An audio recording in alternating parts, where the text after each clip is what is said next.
Welcome to the Reality Revolution. I'm your host, Brian Scott. I'm doing my first episode today on Twin Flames and Soulmates. It's taken me over 700 episodes to this point to do an episode on this topic. Part of the reason I have avoided it is as I read the spiritual community, I believe that many people are really dug in on this. It's really amazing. There are so many twin flame coaches out there. It is a very intense subject, and people are really dug in with their opinions about this. I personally see a lot of obsession, and I was not aware of it until I started coaching and receiving messages from people that follow the podcast requesting help finding their twin flame. A lot of these interactions involved people that already knew that they had a twin flame. They were insistent on it. Any sort of idea that I would give them that perhaps this person is not a twin flame was opposed immediately. And I found it difficult to almost impossible to really talk to someone about this. In 90% of the interactions I've had with people claiming a twin flame relationship or wanting to find a twin flame relationship, I have found a deep obsession that seemed on its face to be somewhat unhealthy. Obviously, one of the greatest things that you can experience is a deep, close, connected love. It is something that we all dream about and crave deep down, because there's a part of us that craves that deep love that we remember from the Creator. And it's a fantasy that many of us have to find that perfect love. I'm telling you it's possible, but I'm going to tell you something that you may not agree with. In my own opinion, I believe it's possible for us to be soulmates with everyone. We have discussed in many episodes, including Neville Goddard and the Law of One, the idea that everybody is you pushed out, that everybody is you, that we are all one. If that is true, then everybody is your soulmate. Everybody can be your twin flame.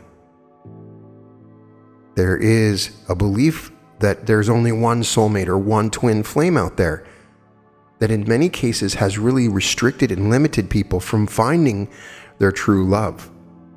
I've had some very unique examples that I can give you. For instance, one girl that was obsessed with what she claimed was her twin flame.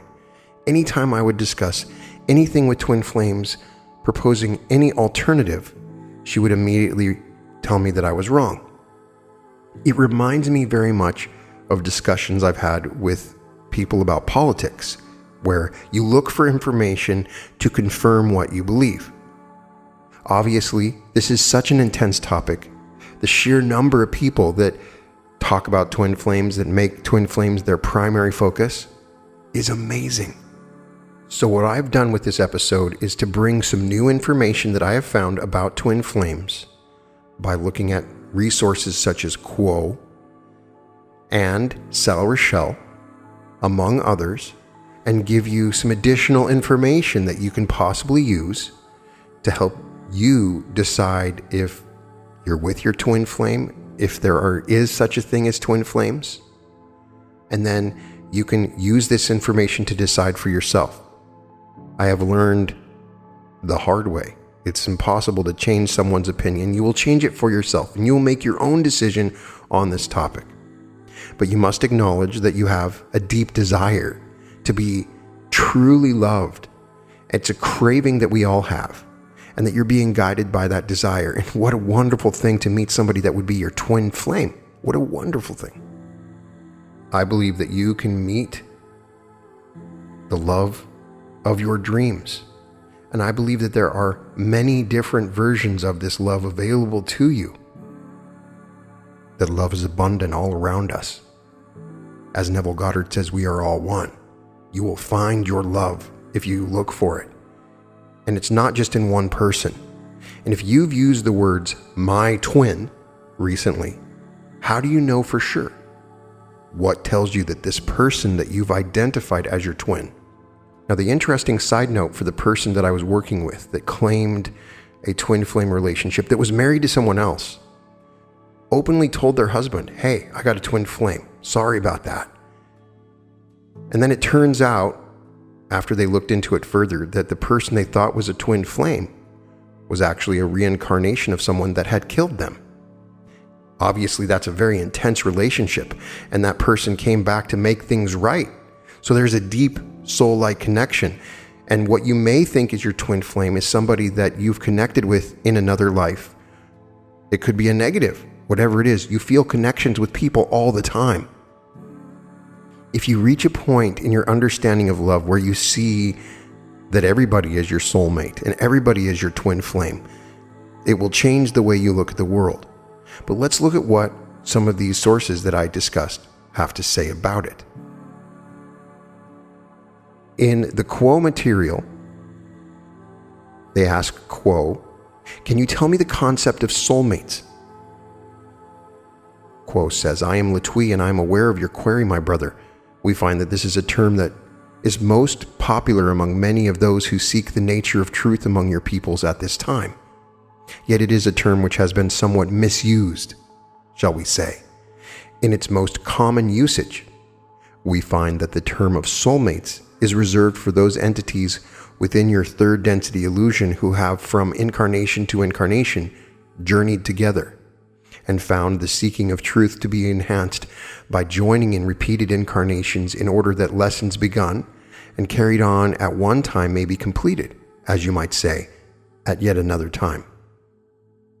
Those of the nature of soulmates may be many in number, not just two, and may be of many sexual natures in order there may be the variety of the interaction between various entities in various incarnations. Question: there's also the term twin flames. Is that also soulmates, or is this a different form of incarnation?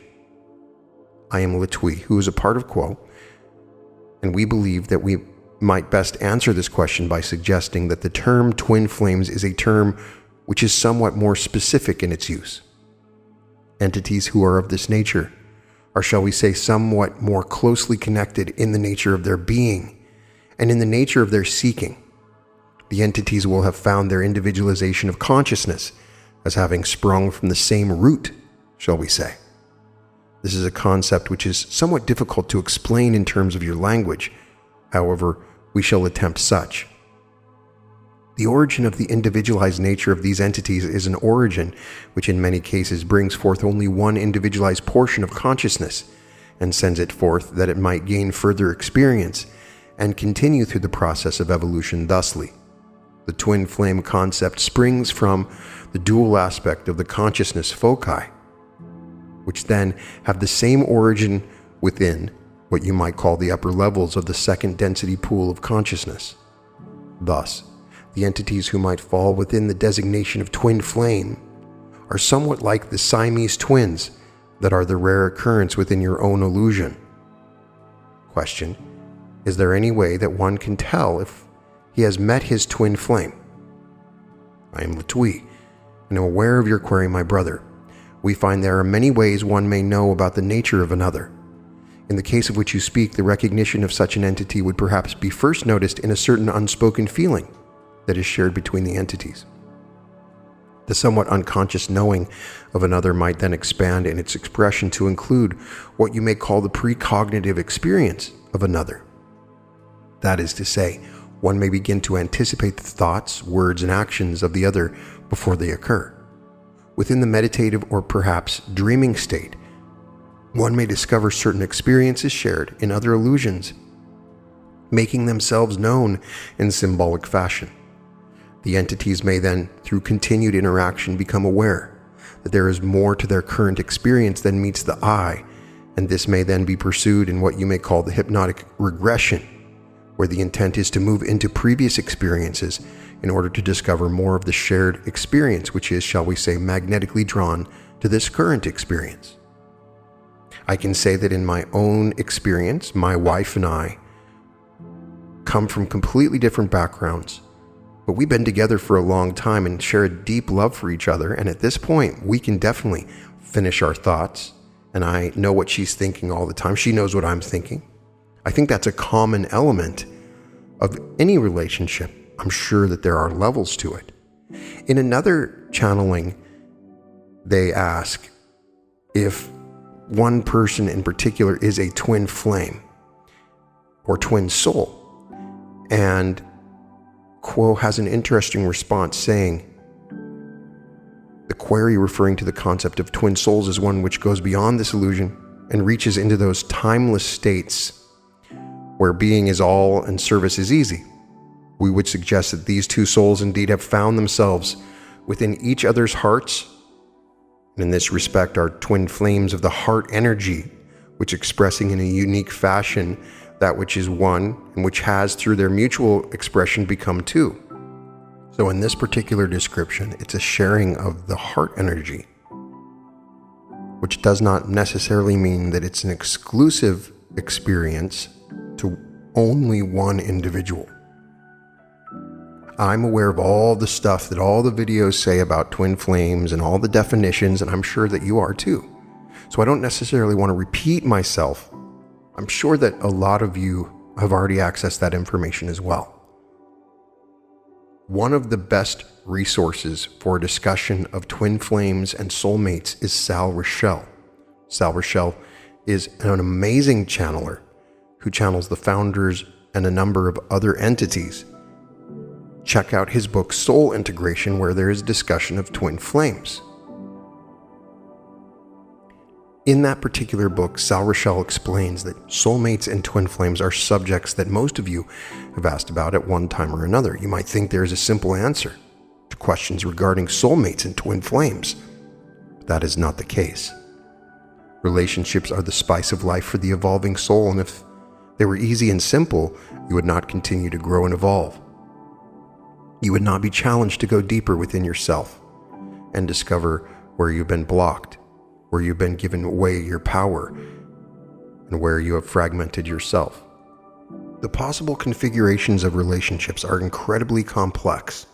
The reasons for this will become clear once we differentiate between soul division and soul fragmentation. In the beginning, there was a God-Goddess, all that is, the sum total of all creation. The Creator desired to experience itself as individualized parts, and so it divided itself into many, many souls and other life forms. These parts were holographic imprints of the original Creator. In other words, they were not fragmented but wholly integrated souls emerging out of the Godhead. You can liken this to biological reproduction, where cells split and divide into separate organisms, which then become sovereign beings. These beings then separate and divide into more sovereign beings. In the case of souls, everything operates on a base 12 system, meaning the normal configuration of soul division is into groups of 12. Thinking of it this way, Mother, Father, God divided itself into 12 parts. These 12 parts divided themselves into 12 additional parts, making a total of 144. These 144 parts then each divided themselves into 12 additional parts, making a total of 1,728 parts. Each of you, as sovereign beings, are part of a group of 12 souls that were born out of a parent soul, which we call an oversoul. That means there are 12 souls who all have the same oversoul, who emerged from the same parent being. Note here, our use of the word parent is not to be confused with the parent part of the soul in the higher realms. From your level of differentiation, you have 5 levels above you and 6 lower bodies below you. Levels 7 through 12 involve soul division. If you look upward along your family tree or lineage until you reach 12, you find the original souls that emerged from the Godhead. Put another way, since your souls are level 7, there are 5 levels of soul above you, between you and the Godhead. You could reason then that there are 12 to the 5th power number of souls in the universe. This would not be correct, even though it makes perfect sense. As with most of creation, there are variations on a theme. Some souls currently existing on Earth have divided more times than other souls. it is possible for souls to divide without dropping down to the next level of vibration. You have direct lineage souls, where each time the souls divide, they drop one level in vibration. You also have a type of division that branches out within the same level. To keep things simple, we will not give separate names to these types of soul division. In the past, we may have implied that each division caused a drop of one level in vibration. While this may have been so initially near the beginning of soul individualization millions of years ago, it is no longer the case.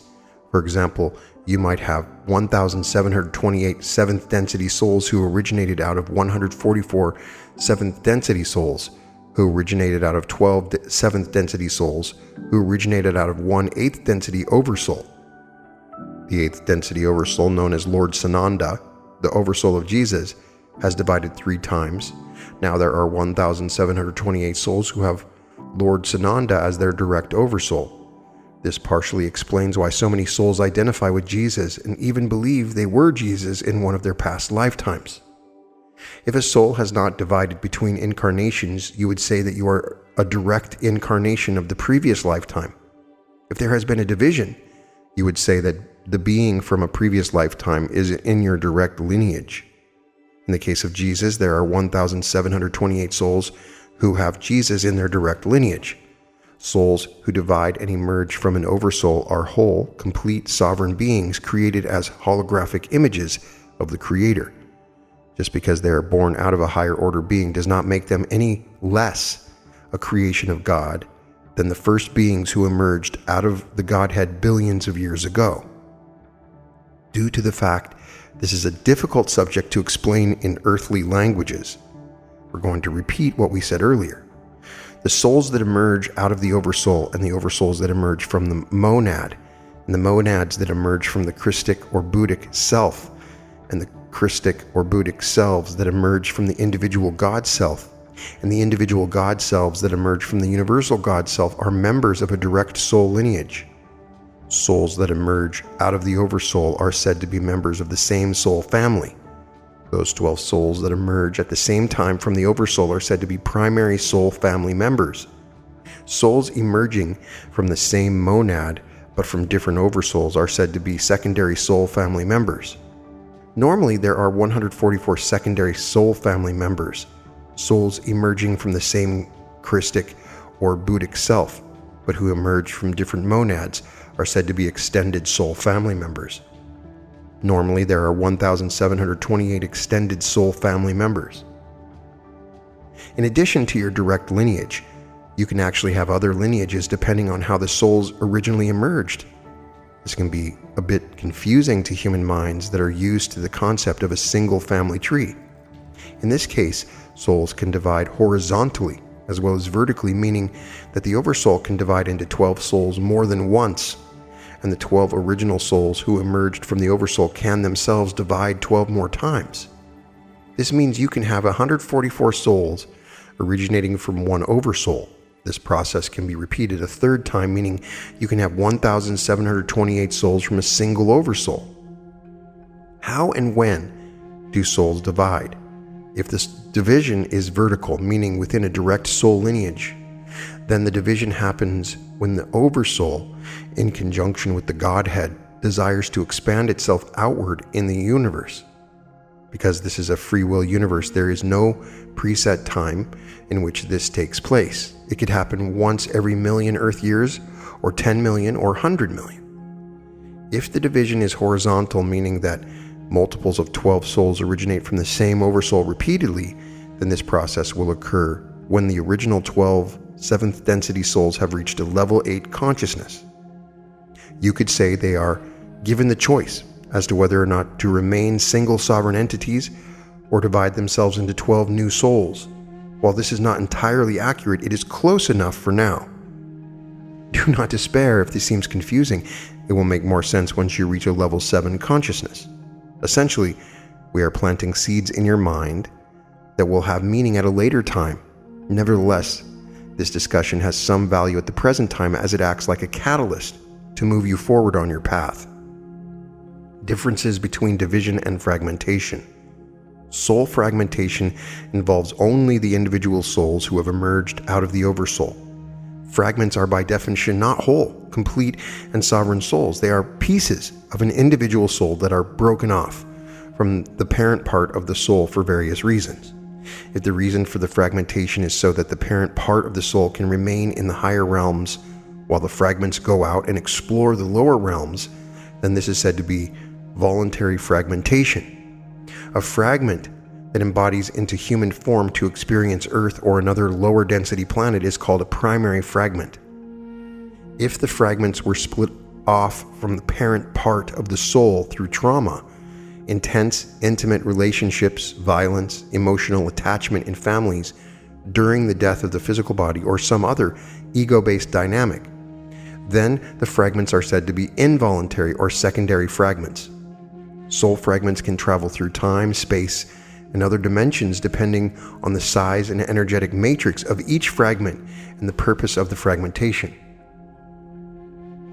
They can attach themselves to other parent souls or even other fragments belonging to different souls. There is no direct relationship between soul division and soul fragmentation. One does not tend to cause the other. Nevertheless, there are some similarities between the two. While soul divisions are complete holographic representations of the Creator as it differentiates down through the levels, soul fragments retain some holographic characteristics while lacking others.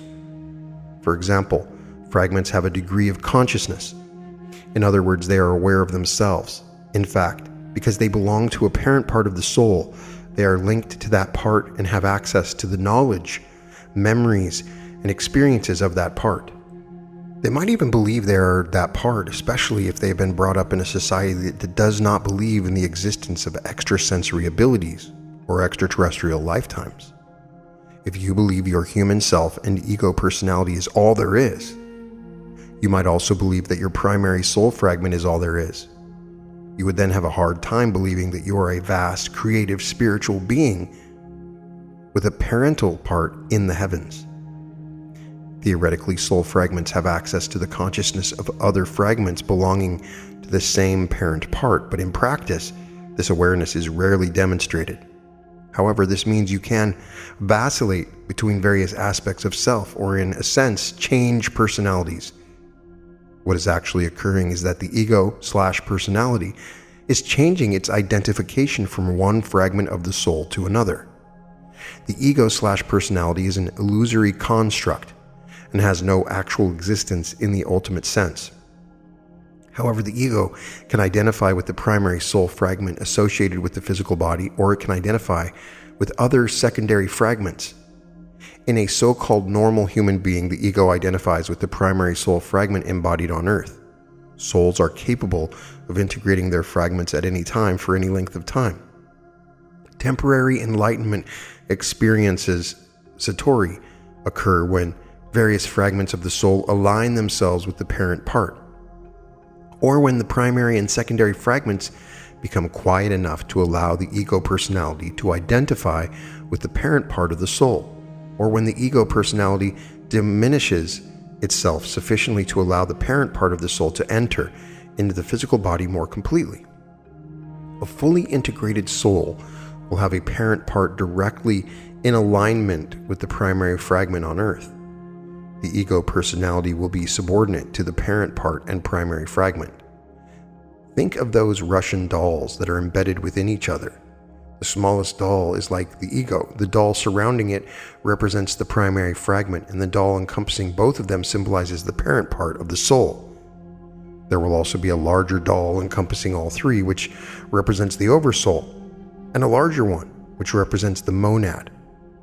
Oversouls.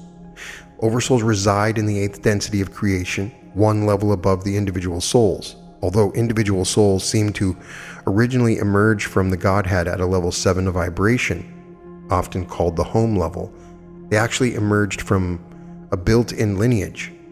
From a linear perspective, you could say that they split off from the Godhead through 12th, 11th, 10th, 9th, and 8th levels before experiencing themselves as 7th level beings. However, from a non-linear point of view, they emerged as level 7 beings and simultaneously divided from the higher levels in the manner described previously. We apologize for the difficulty in explaining soul division, since your earthly languages have no words to adequately describe the actual process. The best analogy we can use suggests that you are like the leaves on a tree.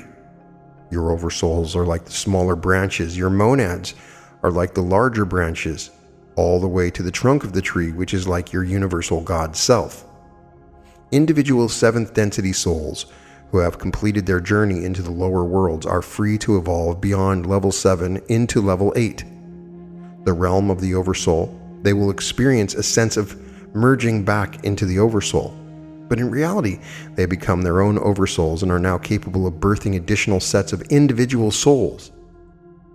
As these oversouls work their way up through the group soul complexes of the higher dimensions, their capabilities as creators become more and more vast and universal. When they reach level 12, they are called creator gods and are capable of birthing not only level 11 individual god selves, but entire universes, each with billions of galaxies. According to our teachers, the founders, there are over 100,000 creator gods who have created new universes. Some of them are similar to this universe and some are vastly different. As the founders have repeatedly stated, you are already whole, complete, 12-dimensional beings from a non-linear time perspective. Within linear time, you are fourth density beings working your way up through the various levels and dimensions of time and space.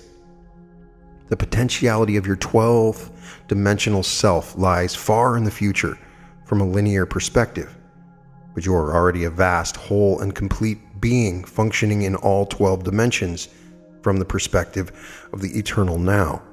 Therefore, you are already capable of creating the universe of which we speak. Let us bring you back down to the soul level, since there is much for you to understand before you can actualize your abilities as a creator god. As an evolving earthbound soul, your oversoul will seem to communicate in a manner similar to the one of your primary spirit guides.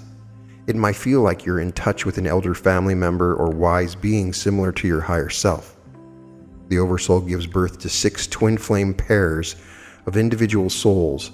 At the same time, there is a parent part of the oversoul that remains in the 8th density. You could say that each individual soul has the same 8th density self. These 12 souls are members of a group soul complex known as the oversoul. When do souls divide? What triggers soul division? These decisions are almost always made in the higher realms between the oversouls and their parent part, the monad. When it has been determined that the monad has learned all it can possibly learn from its present situation in relation to the lower worlds, and new experiences are desired, the monad then wills itself into divisions, which become oversouls in order to more fully experience the lower realms. When each oversoul desires a more intimate experience of the lower worlds, it divides into the 6 twin flame pairs of individual souls. Imagine having 12 arms instead of 2. You have a marvelous object analogous to the lower worlds that can only be understood if you feel it from 12 different angles. You have the ability to grow 12 arms right on the spot and begin exploring that object. If you've seen the deities of certain religions that have multiple arms, you should be able to visualize this. Each of these arms is now immersing itself in one aspect of the object being explored. Typically, one member of a twin flame pair will incarnate into the lower worlds, while the other member remains behind in the higher realms as a spirit guide to the incarnated soul.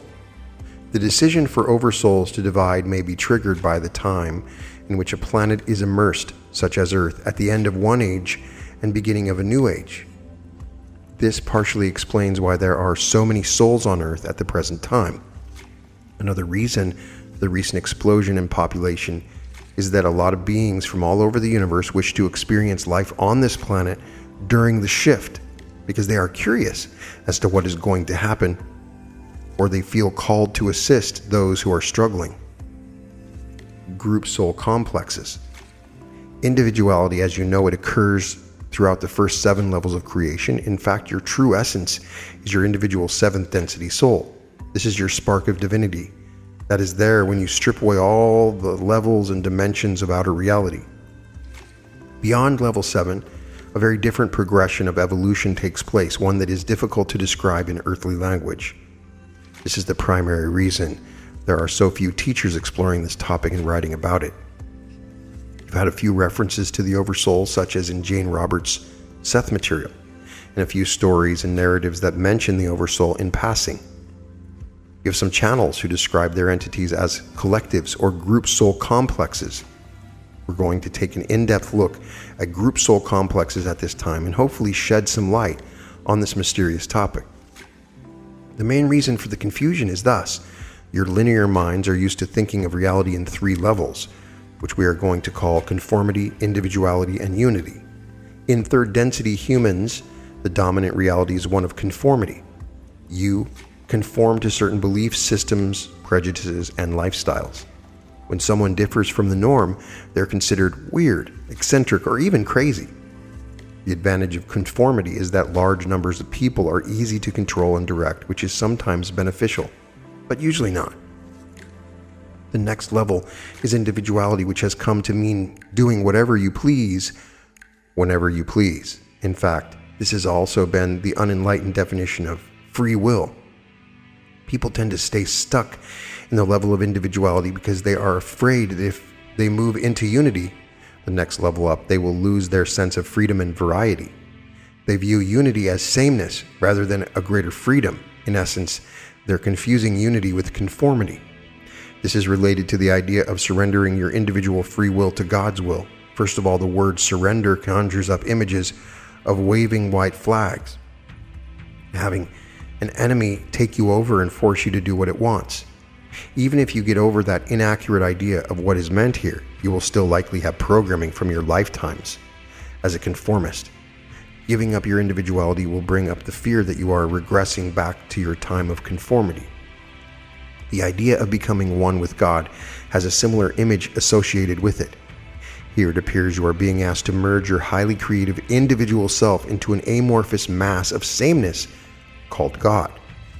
While there may be unified souls who are doing the same thing in the same way, they are anything but conformists. They have simply chosen to work together to achieve goals and visions that are difficult to achieve individually. This also is referred to as the social memory complex in the Law of One material. Rochelle goes on to say that unity is the level right below group soul complexes. Within unity, there is diversity and individuality. Within a group soul complex, there is unity, diversity, and individuality.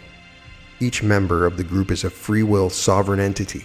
However, such a group has chosen to put minds and hearts together in a synergistic way that transcends the unity experienced on Earth. It is as though the group has one mind and one heart, even though each member has full autonomy and free will. Think of the closest knit family you can possibly imagine, and then think of something 100 times as close knit, and you'll get an idea of what a group soul complex is like. To be part of a group soul complex, you must be able to telepath and intuit the needs of the group in a way that goes far deeper than simply anticipating the needs of others, or even having compassion for others. While love and compassion are automatically part of the group soul complexes, they are like basic building blocks. As you grow and evolve and return to your true essence in 7th density, you'll begin to experience the beauty and majesty of group soul complexes. You already have one group firmly established, and it is your soul family. Sometimes, when deep in meditation, you may be able to tap into them and feel a profound sense of family, of oneness with each one of the members. Take a moment right now to simply become aware of your soul family in the higher realms. Notice they are monitoring you and loving you from a place deeper than your heart and vaster than your mind. Know that you have never actually left your soul family. You are merely having an experience of duality on Earth, while still safely tucked within their wings. As you evolve into 9th, 10th, 11th, and 12th densities, group soul complexes will become a way of life, and you will realize on a much deeper level than you do now what oneness is all about. How do you tell the difference between a group of souls and a group soul complex when communicating with beings from higher dimensions? This is not an easy question to answer when you first start opening up clairvoyantly, except that most group soul complexes will identify themselves as such, and often will not give the individual names of members. This channel's spirit guides, the Arcturians, are an example of a group soul complex. They always come together to speak with the channel, and they do not refer to themselves by individual names. Of course, they will address themselves as we, our, and us. But there are other multiple member groups that also use the words. In fact, we, the higher self of Sal, also use those words. As you come to know your own aspects and start getting to know your immediate spirit guides and soul family, you will experience the differences we are talking about. They are energetic in nature, not something easily conceptualized. Do not fret if you feel unable to connect with your own soul family or other soul complexes.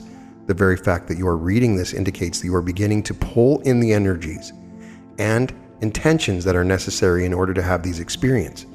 Ask your higher self to reveal the truth of what we are speaking about and to have a direct experience of the various levels of self. Then become quiet and allow these energies to enter your being. We will now speak to you of the subject dear to the hearts of the channel and mine, and that is the topic of twin flames. First of all, let's start with a few facts about twin flames that will hopefully set some rumors to rest.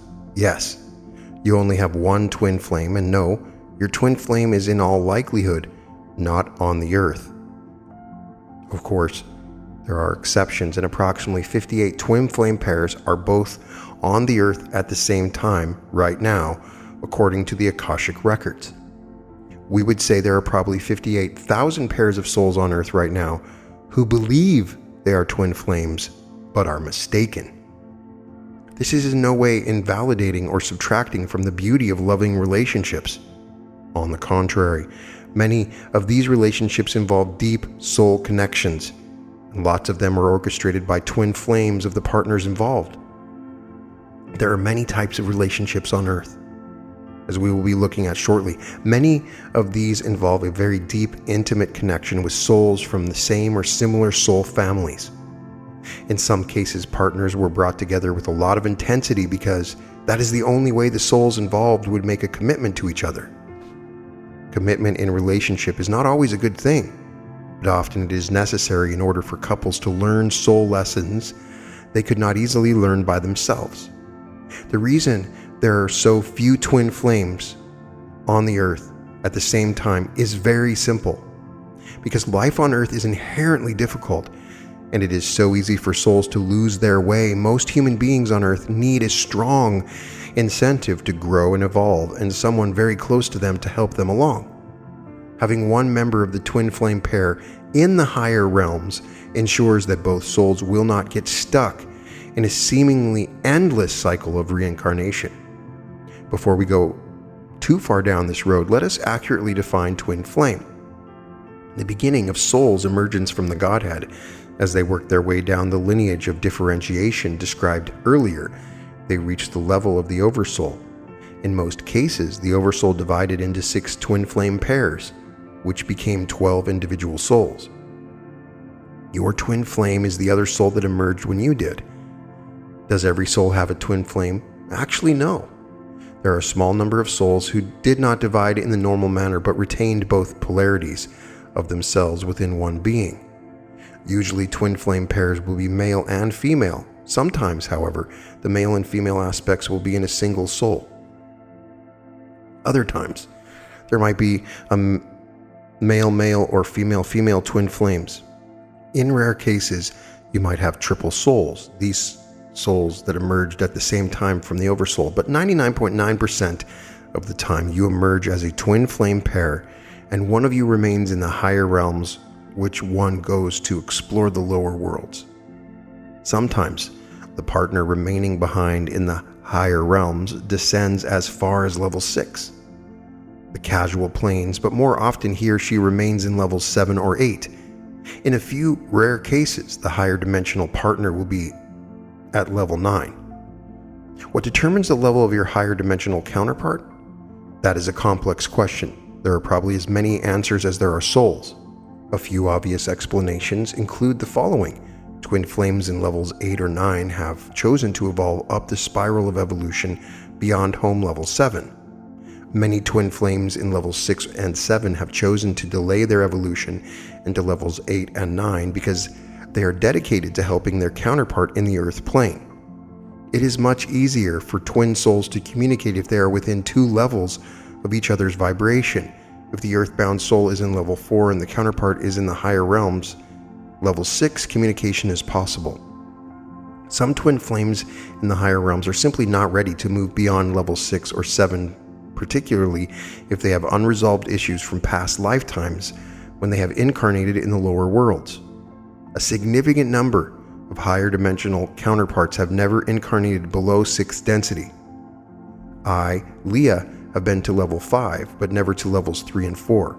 Leah is one of the entities that Sal is channeling regarding twin flames. Some twin flame pairs have swapped roles, meaning that the counterpart currently on Earth or another lower density world was previously in the higher dimensions, while the one currently in the higher realms was on Earth. When are twin flames together? From an ultimate point of view, they are together all the time. But obviously it does not seem that way from the point of view of the earthbound soul. Most twin flames spend time together between incarnations or in out-of-body experiences, deep meditation, or the dream state. Occasionally both members will be in the same dimension at the same time, usually level 6 or higher, depending on what each individual soul wishes to learn. Eventually all souls become evolved enough to go into whatever level or dimension they desire, in which case you are free to spend time with your twin flame or not. For the sake of simplicity, we will say that the minimum requirement for unlimited access to your twin flame is level 6 consciousness. On planet Earth, there are a lot of built-in restrictions to prevent premature contact with twin flames. These conditions are designed to help souls focus on their life purpose and mission. Your soul agreed to these boundaries prior to incarnating here. The most common safeguard is orchestrated by the parent part of your soul. Essentially, your soul agrees to keep you away from open contact with your twin flame until you have evolved sufficiently to be able to handle the emotional ramifications of such contact. Many relatively unevolved souls would drop everything and seek immediate exit from this body if they were given the chance to communicate with their twin flame in the higher realms. At the very least, they would lose interest in continuing on the earthly path and might spend every minute of the day pining for their cosmic counterpart. If such lesser evolved souls are having difficulty with earth lessons, and they usually are, then they now have 2 reasons to want to leave the earth. First, they begin to remember that life in the higher planes is free of suffering. Second, they remember the joy of union with their counterpart. What they experienced then was certainly more desirable than the constant suffering that seems to accompany Earth life. Because Earth is a free will planet, the primary fragment of souls can refuse to observe the safeguards inherent within the current system. In addition, some twin flames miss the earthbound counterparts so intensely they may insist on coming to Earth to find their partner. Once in a while, the earthbound soul tries desperately to persuade his or her counterpart in the higher realms to incarnate on Earth and succeeds in getting the counterpart to come here. In the rare instances where twin flames do meet on Earth, the relationship is almost always extremely difficult. First of all, both partners will likely be enmeshed in other relationships prior to the encounter. Due to the highly intense nature of meeting your twin flame, it becomes difficult to conduct so-called business as usual on Earth. Because the parent part of the soul does not condone twin flame meetings on Earth, such higher aspects of the self do not orchestrate the meeting and prepare the individuals beforehand. In a sense, the twin flame pairs are on their own and are not receiving help from other soul family members. Of course, their soul family members love them deeply as they shake their higher dimensional heads in disbelief at what is happening. Another reason twin flames rarely meet on Earth is that the oversoul that comprises the 6 twin flame pairs usually wants to have a diversity of life experiences from the 6 members who are embodied on Earth. So each of those 6 members will tend to incarnate into wildly different parts of the Earth in varying circumstances. So it is rare for primary soul family members to meet each other, and even more rare if they are twin flames. Most soulmate relationships on Earth are between secondary or extended soul family members. Nevertheless, these relationships can be quite intense and beautiful and are often mistaken for twin flame encounters. What makes this more confusing is that oftentimes twin flame counterparts in the higher realms will channel through a number of different souls on Earth, and therefore have some of their energy embedded into those various earthbound souls. If the earthly counterpart to the twin happens to meet one of those channels, there's the opportunity to talk directly to the counterpart. If the earthbound soul is not aware of what is happening, he or she might mistakenly believe that the channel is the counterpart. If the earthbound soul is sufficiently evolved, the higher dimensional counterpart can channel through his or her human body. For example, I, Leah, work with over 100 souls on Earth in addition to this channel. If he were to meet one of those 100 souls, he might, if he were not already channeling me and were not aware of my role as spirit guide in the higher dimensions, mistakenly believe that he had met me since my energy is in other souls. Of course, the next best thing is to meeting your twin flame would be talking to him or her through another human being who is acting as a channel or vehicle. While this is done periodically when it is determined that this world would benefit the evolving earthbound soul, there are dangers involved in this form of twin flame encounter. If an earthbound soul prematurely meets his or her twin flame when the higher dimensional counterpart is channeling through another human being, this could trigger the same deep longing that would occur if the counterpart had contacted the earthbound soul directly. That could be detrimental to the earthbound soul's progress for the reasons discussed. In summary, remembering your twin flame can be shocking if you have not evolved sufficiently, especially if you've been asleep and dreaming of duality for a long time. This is because the sudden remembrance can bring up the intense longing to be with the soul twin flame. This longing can take the earthbound soul away from his or her earthly responsibilities. Now the earthbound soul no longer wants to live in the world and can think of nothing else but the counterpart in the higher realms. I can't wait to get out of this hellhole called Earth so I can be reunited with my twin flame, he mourns and laments. Not only is the love between them so intense, they are unable to concentrate on earthly matters, but along with intense love often comes a remembrance of what the higher dimensions are like, free of war, poverty, suffering. This doubles the longing, since most earthbound souls who do make contact with their twin flames have evolved enough to be sick and tired of the drama of duality. Please excuse us for repeating this idea, but we want to be sure you understand what is involved in meeting your twin flame. In order for communication with a twin flame to be beneficial, the earthbound soul must be evolved enough to recognize the gravity of commitment to his or her mission on Earth and must patiently await a future time of twin flame reunion. Highly evolved souls on Earth will communicate with their twin flames only when it assists their mission on Earth, which is the case with this channel. I help him when he needs help, but he rarely asks for my help directly. Instead, he channels my wisdom for the benefit of others, as he is doing now. His purpose is to help bring heaven to Earth, and that is my purpose as well, and the purpose of my assistance from the Galactic Confederation. We are a group of souls, not a group soul complex, and we do have individual names. We remind this channel of his mission, should he forget, but we do so gently. He is aware that he cannot fully embrace me emotionally, but he allows me to help orchestrate his earthly relationships. Of course, the counterpart in the higher realms is not allowed to interfere with free will. There may be requests made by earthbound souls that the higher realm counterpart will not consent to, especially if it is evident that granting such a request would be detrimental to the earthbound soul's growth and evolution. Once a soul evolves to a level 5 consciousness, it becomes possible to meet the higher realm counterpart directly, if the counterpart is in level 6.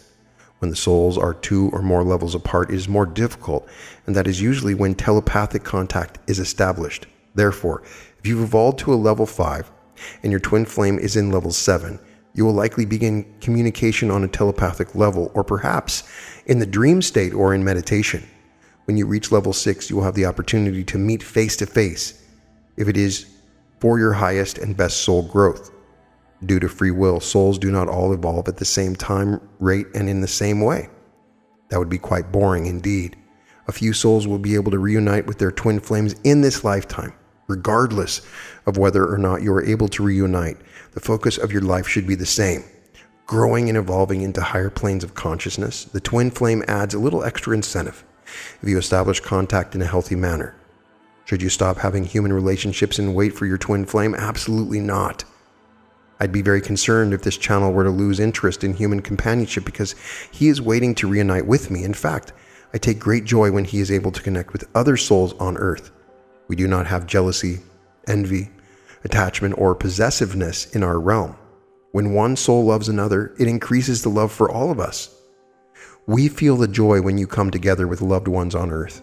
We want you to explore the many facets of human relationship. We do not want you to be fixated on being with us. I highly suggest that you read the book Soul Integration, and there's a lot more to this chapter. They discuss secondary soul families and extended soul family members, which are often mistaken for twin flames, giving you a better understanding of the differentiation in souls. And there is a discussion of soul lineages. The next discussion that Sal talks about is soulmates. Souls that have an affinity for one another regardless of their position within the emergence of souls are said to be soulmates. You can have any number of soulmates. This term has been used interchangeably with twin flames and soul family members to the point where it is a source of much confusion. We're using a very general definition, which is as follows. Soulmates are any two or more individual souls who feel an affinity for one another or feel connected on a soul level.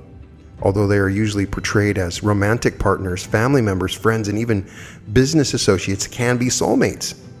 Perhaps the British word mate is more appropriate here. The idea of monogamous, committed, or married couples. Think of soul friends. Every human being on earth has many soulmates.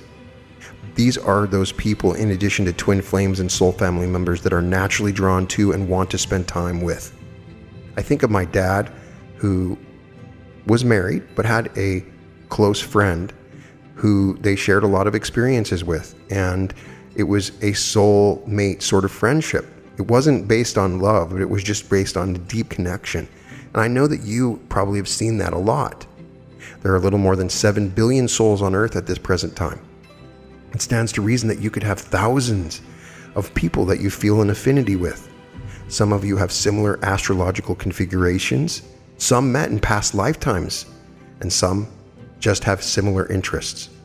The reasons behind the affinities are endless. We suggest you not spend too much time trying to figure out the reason for your attraction to one another, but simply enjoy the energy between you. Soulmates can involve karmic relationships, complementary pairs, or kindred souls, people with a lot of similarities, but not necessarily part of the same soul family. Souls with an affinity may come together in one lifetime when they are not particularly far along in their evolution, accrue a lot of karma, and then make an agreement to complete their karma in a future lifetime.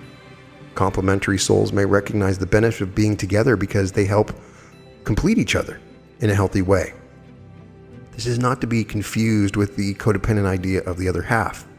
The old idea of how to find fulfillment in a relationship is based on the ego's belief in being incomplete and needing someone outside of yourself to fulfill you. True complements naturally assist each other in completing each soul mission on earth without the emotional attachment and possessiveness of codependent couples. Recognizing that you are a part of a complementary pair can be helpful as long as you do not become overly attached to one another. Kindred souls may come together for specific reasons. You find them in business partnerships and casual friendships. They might join forces specifically to work on humanitarian projects or other causes designed to help enlighten the planet. They work well together.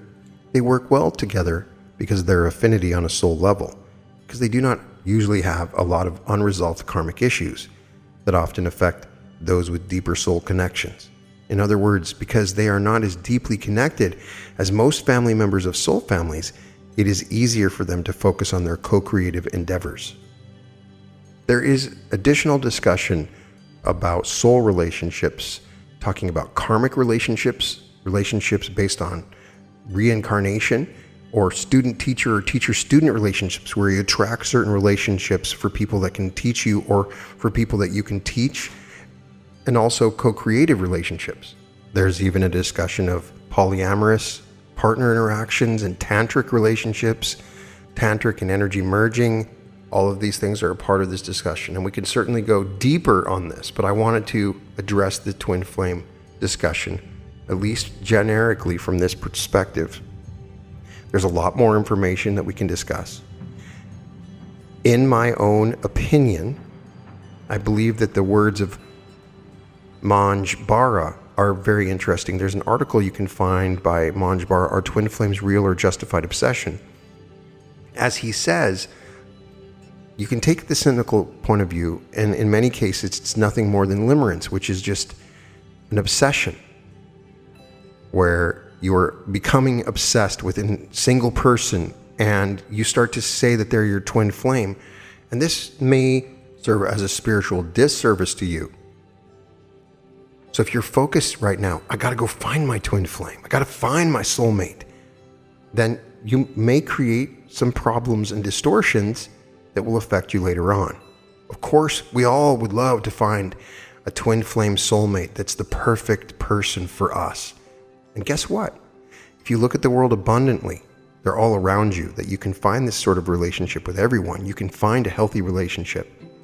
And it makes sense, the idea that if you do have a twin flame relationship, it might be somewhat dangerous for you to meet them in this incarnation because you become completely obsessed and it's all you think about. It's also very possible all of the people claiming to be with their twin flames are absolutely true. And it's a part of the process of shifting to the new earth. As we become aware of these higher energies, we become aware of these relationships. So what they're saying is there are 58 twin flame pairs now. It could be much, much more from the time that this was written. There is no correct way to look at this. Everything that you've read about it is probably true. My only point is relax, let it go. Don't focus on a single individual, because when you do, oftentimes it works against you. Find love for everyone and have healthy, wonderful relationship and look for it. And don't look for perfection, because even your relationship with your twin flame probably is not perfection, just intense. So find love. That's what I want for you. Find your soulmate if they're out there. There are many. Find your twin flame if that's what you're looking for. Take this information and use it as a guide. If any of it bothers you, just forget about it. If it affects you or triggers you in any way, forget about it. Continue believing what you want to believe. You create your reality. All episodes of The Reality Revolution can be found at therealityrevolution.com. And welcome to The Reality Revolution.